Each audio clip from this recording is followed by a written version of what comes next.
Cars. It is Friday, November 3rd, and we're heading towards feast season, both with Thanksgiving on the horizon and football games and all the stuff that goes with that, and also our crock pot cookathon coming pretty quick. Cookathon, is that a word? And also down at the BDC, we're going to be having a potluck later on. So I'm planning on putting on at least 700-800 more pounds, and I hope you are too, just so that I don't feel bad. Anniversaries coming up this weekend. Ted Riolo and Bobby Philpotts, both in marketing and Toyota detailer. So happy anniversary to both of you. No birthdays this weekend. What I want to talk about this week is a class, actually a series of classes that I took several years ago. It had to do with the Sandler sales method. And the Sandler sales method is all based around the idea that there's such a thing as a pain funnel.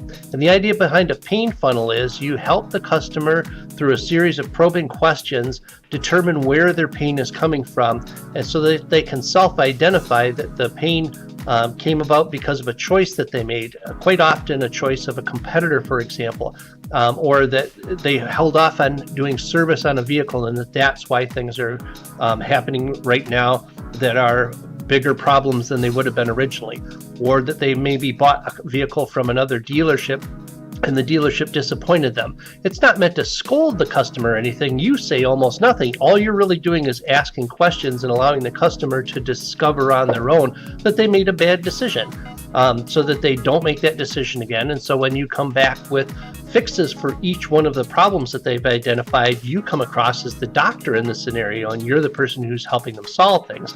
You ask questions like, what have you tried before to fix the problem that we're discussing right now? Did you take your vehicle to another dealership? Tell me a little bit more. Did that eliminate the problem? Why do you suppose that didn't work? And things like that. And it just keeps on going in that basic vein until they basically discover what it was that caused the issue to start with, and again, identify you as the cure for that. And part of that has to do with something called emotional intelligence, or EQ. That's a very big part of the Sandler sales method. And basically the idea behind it is that you have to be a neutral or blank slate for everything that the customer says, no matter how many thousands of times you've heard those things before, so that you can help discover and help the customer discover new things. Because quite often we listen until we get to something that we already know, and then we just stop listening. We shut down. We think we know everything that's going on. Instead, what we should be doing is listening to confirm. If we don't listen to confirm the things we don't know, then we miss out on the most important part of the conversation, and sometimes we even wind up cutting the other person off. And how do you feel when somebody cuts you off because they think they know what you're going to say? In your next interaction, try and tune in to what's new. And this doesn't just necessarily have to do with external customers, it's internal customers too. You may have heard the same story from somebody 100,000 times before. What you need to do is try and listen for the thing that, from their perspective, is a new thing. What is it that's new that's bringing to the equation, so that you're not just shutting them down? That helps to build rapport. The other thing is, everybody wants to be heard and understood, but the University of Michigan says that empathy has declined by over 40% just in the last 5 years. That's a big part of the reason why we're having such political struggles and everything.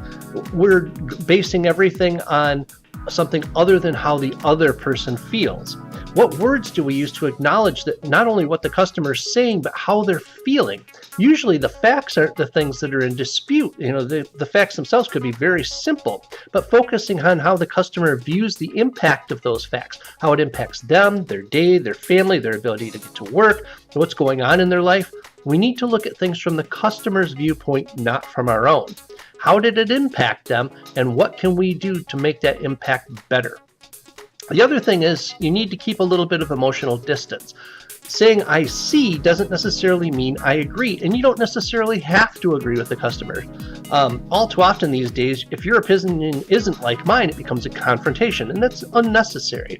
While the customer or the coworker is not always right, the customer is always the customer. Their perspective is the only one that matters to them, and your coworker's perspective is the only thing that matters to them. Try and tune into how they see the world, and at least acknowledge that viewpoint. Say, you know what, I understand, I see what you're saying. That way you don't get into a fight, and you really are trying to see things from inside their skin. You may not always agree with what they want. Some expectations are unrealistic, but at least you're hearing them out. And 90% of the time, that's really what people want. They just want that vindication. They want to know that somebody's listening. And finding a positive resolution starts with acknowledging their point of view, even if you can't agree with their proposed outcome. The other thing has to do with chasing happiness. You can't solve a feeling, not for yourself or for someone else. Satisfaction, not happiness, is the goal. The only real resolution that you can ever achieve is satisfaction, because people may never be happy even when they're satisfied, loyal, and grateful. It's not your job to make people happy. That's their therapist's job. Providing solutions that satisfy is the key to your success, and make sure that the customer agrees that they're satisfied and that they acknowledge that. In the eyes of the customer, satisfaction is service. The other thing is, make sure that you don't get caught up in your customer's emotional state. That's very easy to do, particularly if they're right in your face, or if a coworker's in your face, or your spouse is in your face, or your kids. Don't let the anger or the frustration become contagious. Pull back a little bit. Try and be objective and manage your emotional state if you want to influence someone else's. Because if you're yelling at each other, nobody's listening anymore. The other thing is to ask for answers. A big part, again, of that Sandler sales method is you're helping people discover what the answer is. And the answer is always the outcome that you meant for it to be. But you're basically just asking them questions so that they can discover it on their own. The best customer service involves sharing steps and possible outcomes. And that's because the source of the customer's dissatisfaction is that they currently only have one choice, and it's not one that they're happy with. It's the one that just brought them to us, made them pick up the phone and call us. They don't like that choice, and they're trying to get to another choice.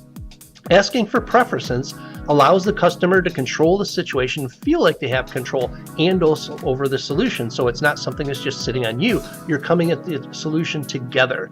When a customer owns the solution, you can move from pain to agreement. And an agreement is that they see, identify, and ultimately create with your help. And that we acknowledge that, yes, I'm satisfied. Ask those powerful questions and acknowledge the customer's authority within the situation. And again, you want to steer the conversation a bit. You don't say, well, what do you want? You say, okay, I may not be able to do this, but I can do this or this. Which one do you prefer? And that's really the way to get agreement from a customer or a coworker or your spouse or your kids. Anyway, that's what I got for you this week. Have a good weekend, Motor Cars.